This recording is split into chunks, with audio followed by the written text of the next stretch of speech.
My brother believed his wife's lies and kicked me out. But years later, when they lost everything, I taught them a lesson they'll never forget. A few years ago, I was really struggling. I had just finished college, had a not-so-great job, and honestly, life wasn't looking too good for me. My older brother Tom, who's 9 years older than me, offered me a place to stay with him and his wife Karen. At the time, I was super grateful. I mean, who wouldn't be? Rent was ridiculously high, and I wasn't making enough to even consider living on my own. Tom had this nice house with a spare room, and he told me I could stay there as long as I needed until I got back on my feet. It felt like a lifeline.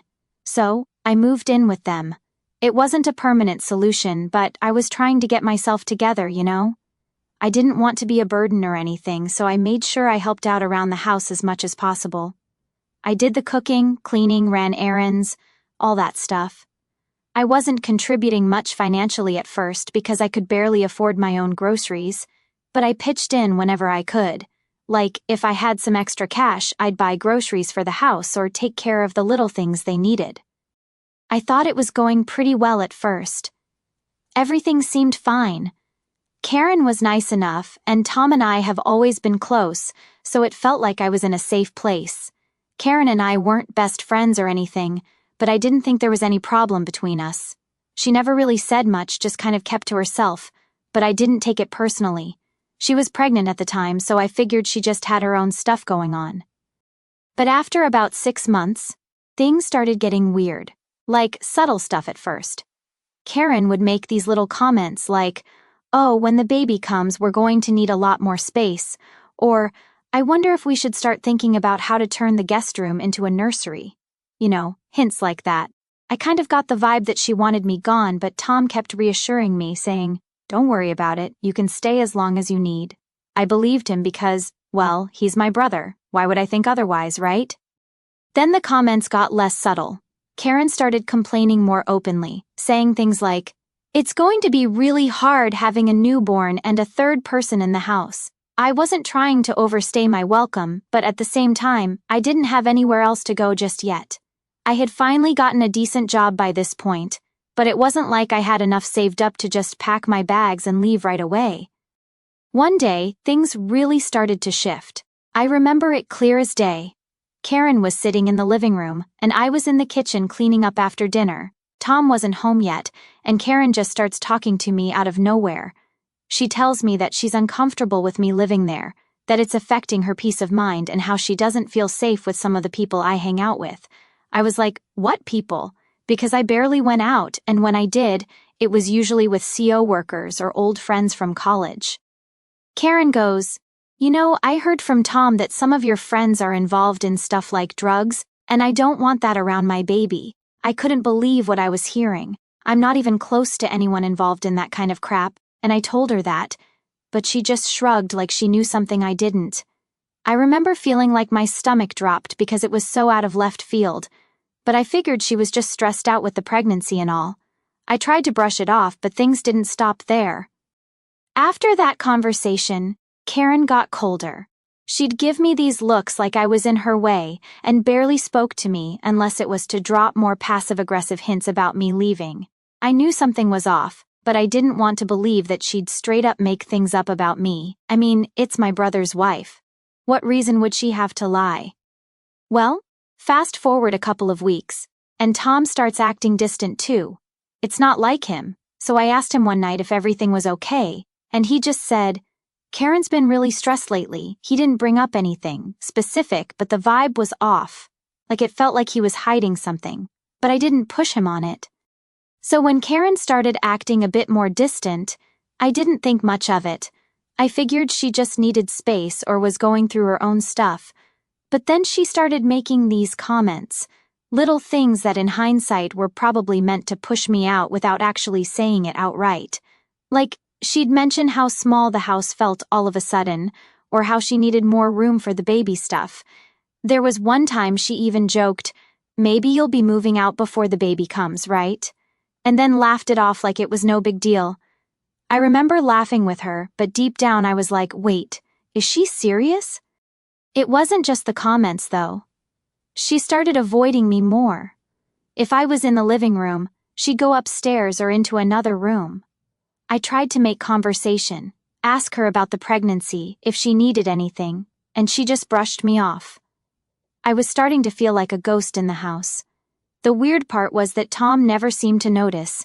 He was so wrapped up in the baby stuff, planning for the future, that he didn't see what was happening right in front of him. And then there was the day Karen dropped the bomb about me supposedly flirting with her. I still can't wrap my head around it. It was a regular Tuesday.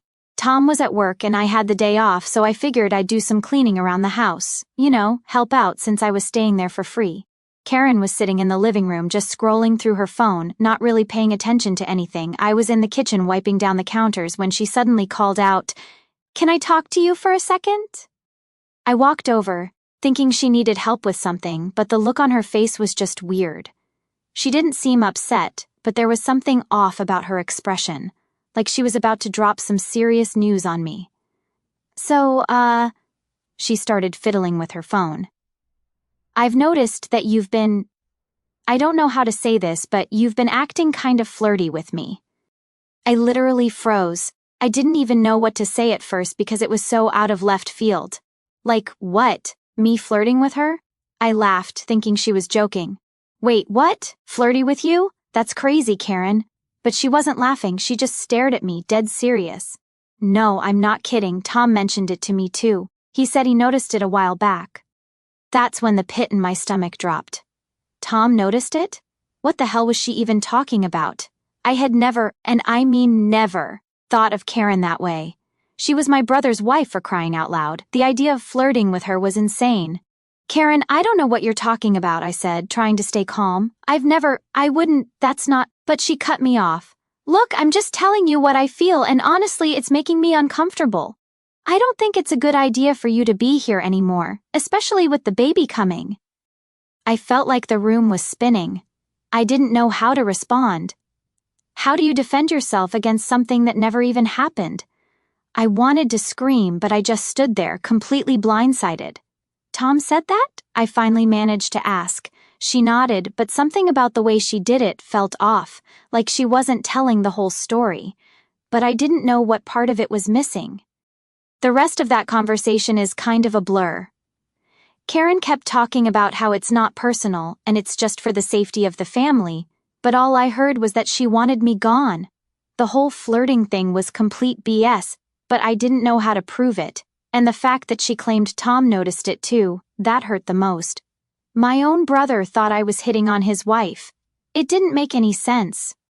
After that day, things got real tense in the house. Karen stopped talking to me altogether, and Tom acted like everything was fine, but I knew he knew something was up. I tried to talk to him about it one night, but he just brushed me off, saying, "Karen's been really stressed with the pregnancy. Don't take it personally." Don't take it personally? How could I not take it personally when his wife was accusing me of something so ridiculous? It got worse when Karen started telling Tom that I was involved with bad people. She told him that some of my friends were into drugs and that she didn't feel comfortable having me around the baby if I was bringing that kind of influence into their home.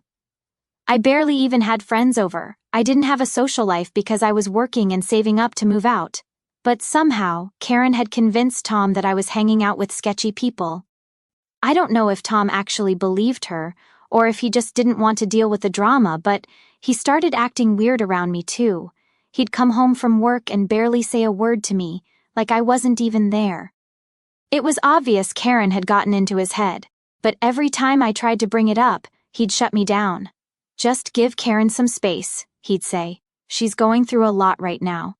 It didn't matter what I said. Karen had already made up her mind and she was doing everything she could to push me out. And the worst part, she was using my brother to do it. It was like watching someone build a case against you for something you didn't even do and you're just standing there, powerless to stop it. By this point, I knew I couldn't stay there much longer. I was already looking for apartments, but with the rent prices it wasn't easy. I didn't have a lot of options. And the last thing I wanted was to end up on the streets. I was trying so hard to be patient, to not rock the boat, but deep down, I knew it was only a matter of time before Karen made her final move. And when she did, I wasn't sure if Tom would have my back or if he'd side with her. So it finally happened. I knew it was coming, but when it did, it still hit me like a ton of bricks. Karen had been building up to this for weeks, and I guess I was just holding on to hope that Tom would step in and tell her to cut the crap. But yeah, that didn't happen. I had just gotten home from work, another long day at my new job, and all I wanted to do was relax for a bit. I walked in the door and everything seemed quiet.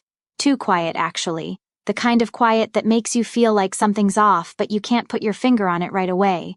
I headed towards my room, and that's when I saw it. All my stuff, my clothes, books, random belongings, packed up in boxes and bags, just sitting there in the hallway like trash waiting to be taken out.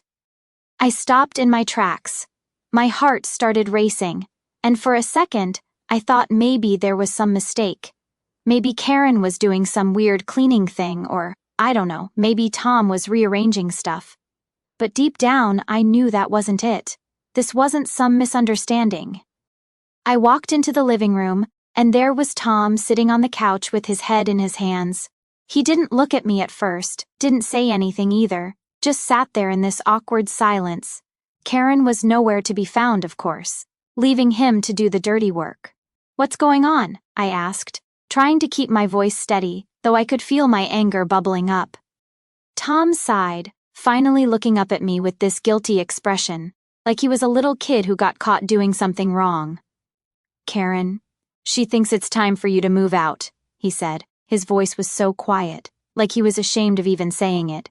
I couldn't believe what I was hearing. "Are you serious? You're kicking me out just like that? After everything?"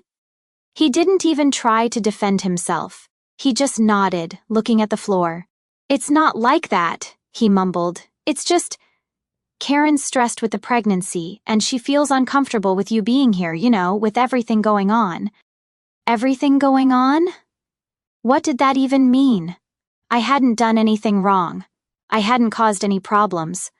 All I did was live there, help out, and keep to myself as much as possible.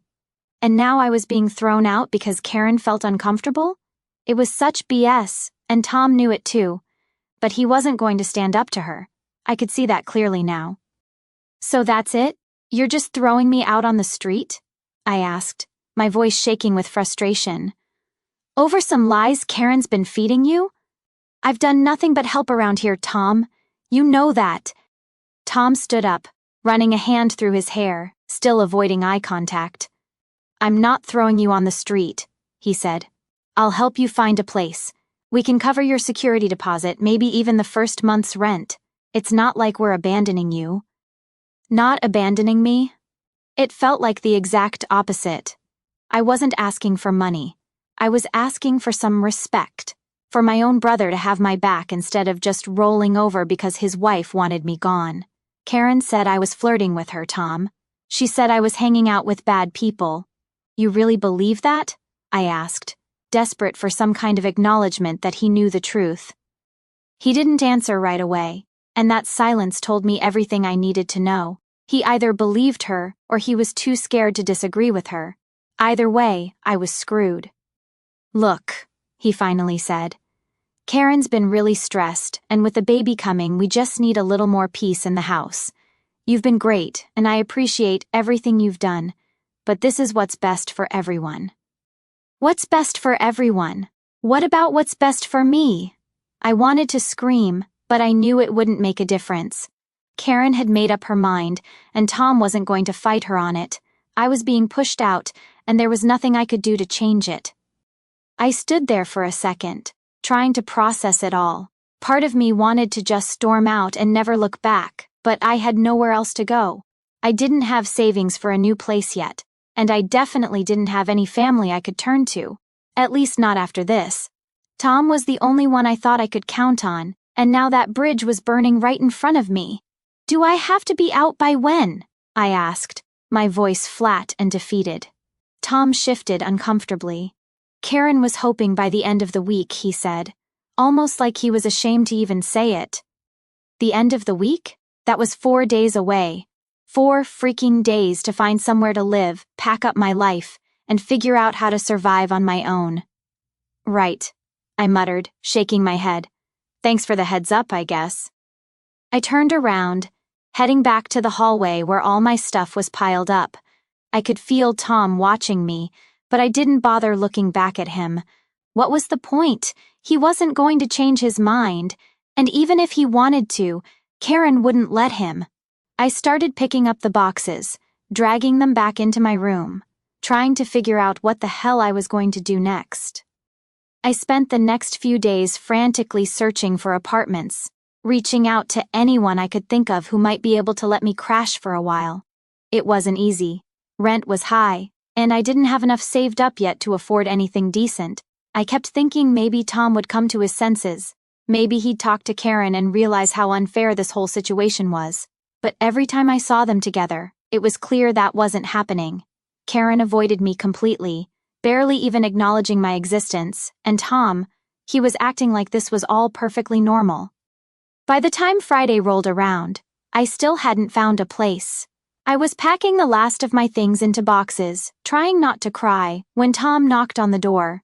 He stood there awkwardly for a minute, holding an envelope in his hand. "Here," he said, handing it to me. "It's for the security deposit and first month's rent. I hope it helps." I took the envelope without saying anything. I didn't want his money. What I wanted was for my brother to stand up for me, to tell Karen she was wrong and that I didn't deserve to be treated like this. But that wasn't going to happen, and I knew it. I left that weekend with my boxes and bags, feeling more alone than I ever had before. Tom barely even said goodbye. Karen didn't come out at all. I was just gone, out of their lives like I never mattered in the first place. After getting kicked out of Tom's place, I spent the next few months pretty much in survival mode. I had nowhere to go at first, so I started crashing on friends' couches. You ever feel like you're imposing on people even when they say it's okay? That's how I felt every single day. I was grateful for my friends letting me stay, but I knew deep down I couldn't keep doing it forever.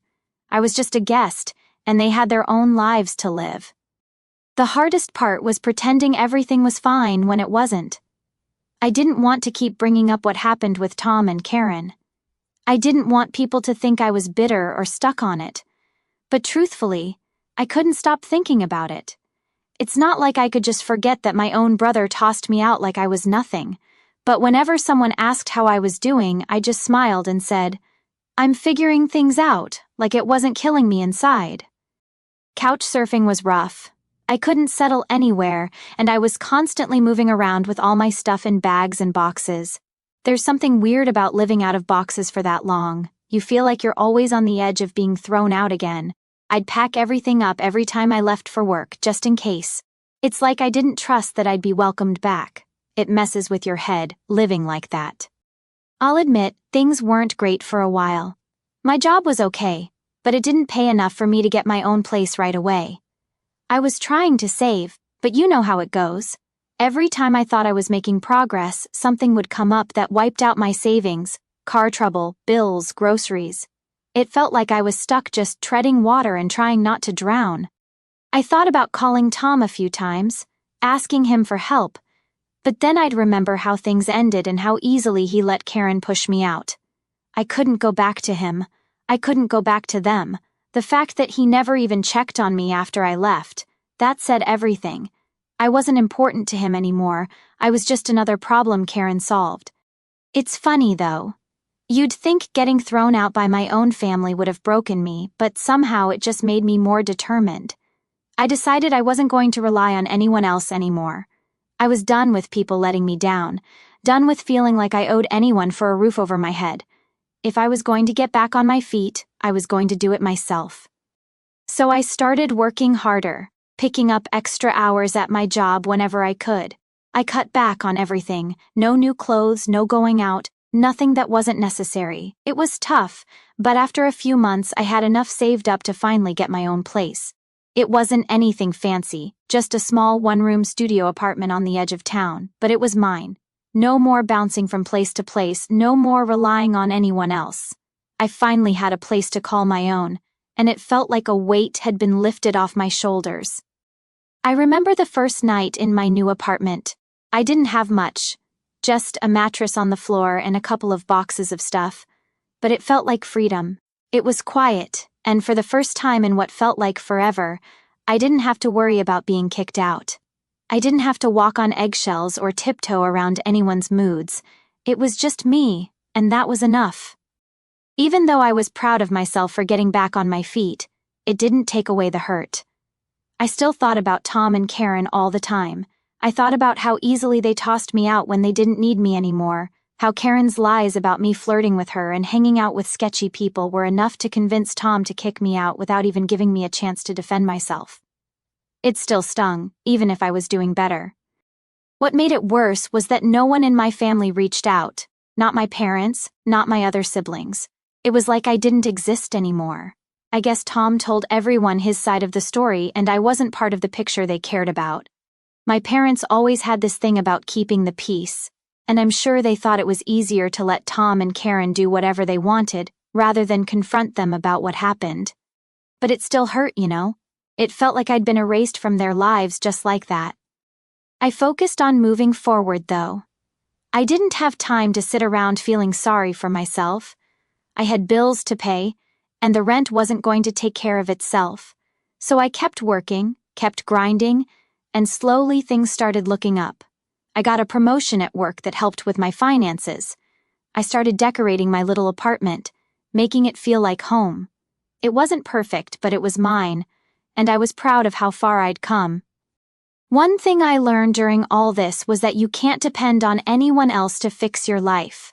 No one's coming to save you, and the people you think will always have your back might be the ones who push you down the hardest. It's a tough pill to swallow, but it's the truth. You've got to look out for yourself because when it all comes crashing down, the only person you can count on is you. Still, despite everything, there was a part of me that wished things had gone differently with Tom. I missed having a brother. I missed the way things used to be before Karen came into the picture and flipped everything upside down. But I knew I couldn't go back to that. I couldn't forget how they treated me, and I wasn't going to let them back into my life after what they did. They made their choice, and I had to live with mine. I hadn't spoken to Tom in almost a year by the time I felt like I was back on my feet. Every now and then, I'd get a text from him or Karen asking how I was doing or checking in, but I never responded. I couldn't, not after what they put me through. I figured they'd moved on too. They had their baby by now, and I'm sure their life was just fine without me in it. But deep down, I knew something wasn't right. You don't just treat family like that and expect everything to be okay. I didn't know it at the time, but that whole situation was going to come back around eventually. And when it did, it was going to change everything. It had been about a year since I got my own place and went completely no contact with Tom and Karen. I'd done everything I could to put them behind me, but it's not like you can just erase family from your mind. Every now and then I'd think about reaching out, but then I'd remember how they tossed me out like I was nothing. The thought of Tom believing Karen's lies still made me sick. Then one day I got a call. I was sitting at my desk, half listening to a podcast, when my phone started ringing. I glanced at the screen, and to my surprise, it was Tom. We hadn't spoken in almost a year, so seeing his name pop up gave me a weird feeling. Part of me wanted to ignore it, let it go to voicemail, but something told me to pick up, so I did. "Hello," I answered, trying to sound neutral, not wanting to show any emotion. There was a pause on the other end, and then Tom's voice came through, sounding different. He didn't sound like the confident, put-together older brother I used to know. He sounded desperate.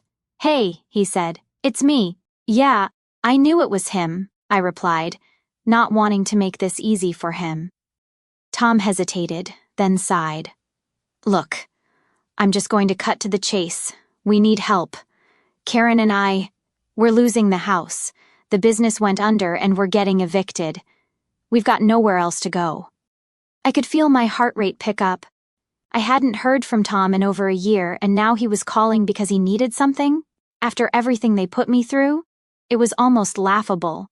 Part of me wanted to hang up right then and there, let them figure it out on their own, but the other part of me, well, it was complicated. "So what do you want from me?" I asked, trying to keep my voice steady.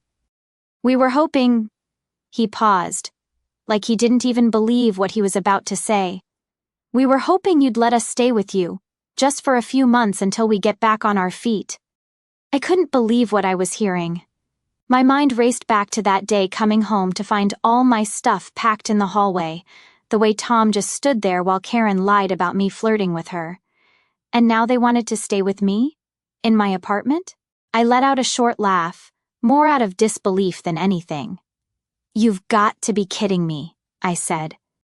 "I know how it sounds," Tom replied quickly, like he knew how ridiculous it was.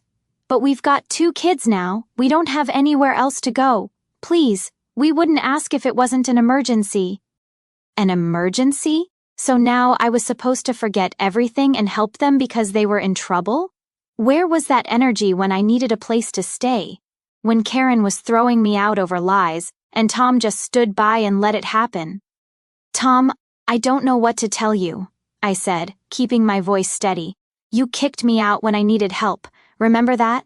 You and Karen didn't care then. Why should I care now?" There was a long silence on the other end of the phone, and for a moment, I thought he might hang up. But then he spoke again, and this time his voice was softer, like he was finally starting to get it. "I know," he said. "I know we screwed up.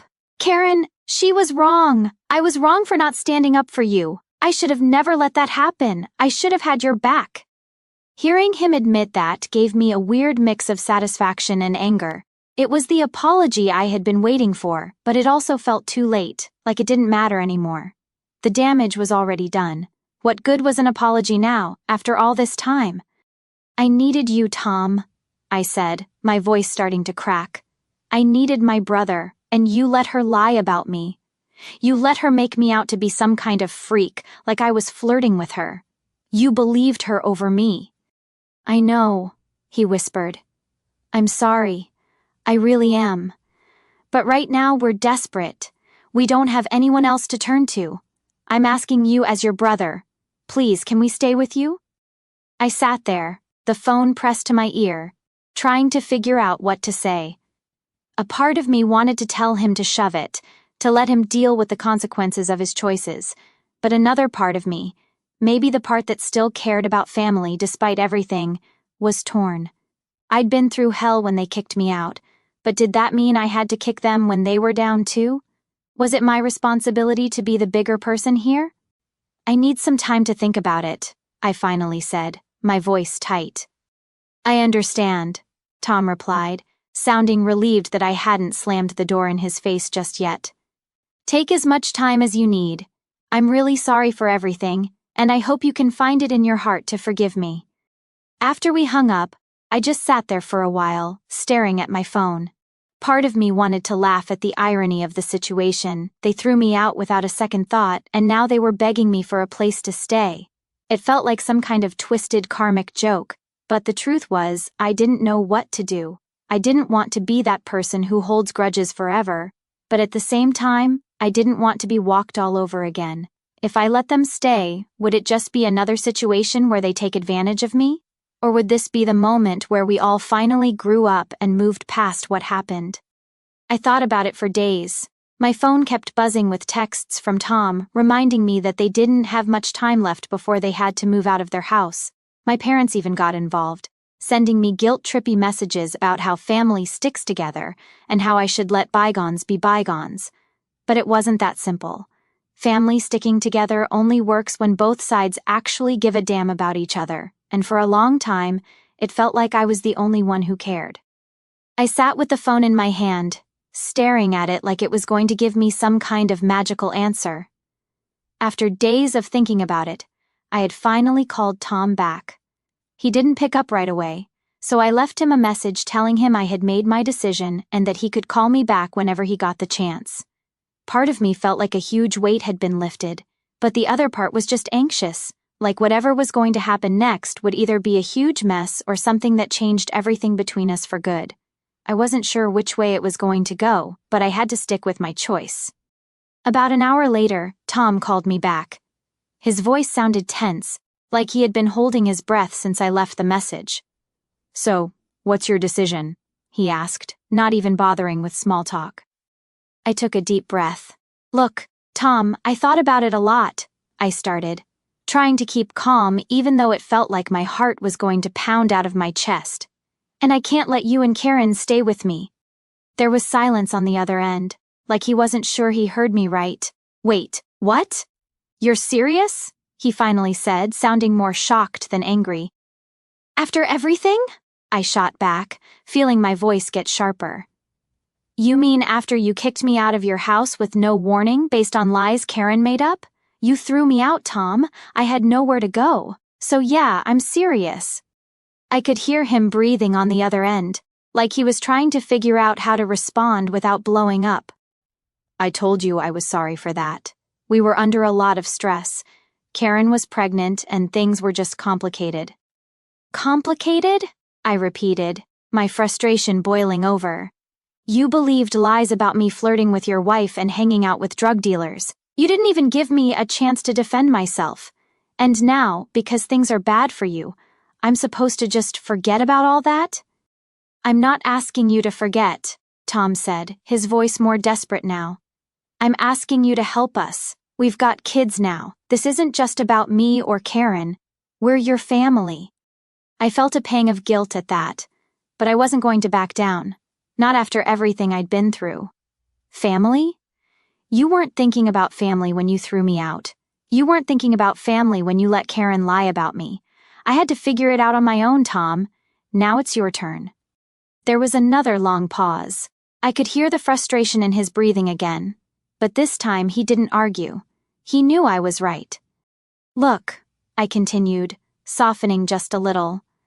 "I'm not saying I don't care, but I can't let you stay with me. I've worked hard to rebuild my life, and I'm finally in a good place. I can't let you and Karen come in and mess that up again. You understand that, right?" "Yeah," Tom muttered. "I get it." It wasn't the answer he wanted, but I wasn't going to budge. I wasn't about to let him guilt-trip me into giving in. I'd come too far for that. "I'll help in other ways," I offered, feeling like I had to throw him something. "I'll help you find resources or places you can stay, but my home, that's off limits." There was a long silence on the other end, and for a second, I thought Tom had hung up.